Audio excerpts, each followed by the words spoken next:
হাতের মধ্যে যে রেখাটি আপনার ভাগ্যকে নির্দেশ করে সেটি হলো ভাগ্যরেখা।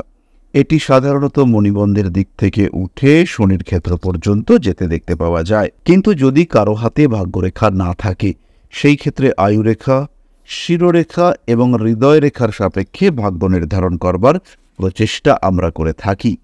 এবার বিষয়টি হলো, যদি এই হাতটিতে আমরা যেরকম ভাগ্যরেখা দেখতে পাচ্ছি যে এই রেখাটি থেকে একটি রেখা নিচের দিকে বেরিয়েছে, যদি আপনার হাতে এই ধরনের রেখা থাকে, সেই ক্ষেত্রে জীবনে অগ্রগতি, জীবনে একটা গতি পাওয়া, জীবনে একটু ভালো থাকা, সেটা কিন্তু প্রায় অসম্ভব হয়ে পড়ে। ভাগ্যরেখা যদি অস্পষ্ট থাকে, যেমন এই হাতটির ক্ষেত্রে রয়েছে, এবং সেখান থেকে যদি একটি রেখা এইভাবে আয়ুরেখাকে ভেদ করে নিচের দিকে চলে আসে, যেমনটি এই হাতটির ক্ষেত্রে আমরা দেখতে পাচ্ছি, সেই ক্ষেত্রে কিন্তু এই জাতক বা জাতিকার জীবনে দুর্দশার অন্ত থাকে না।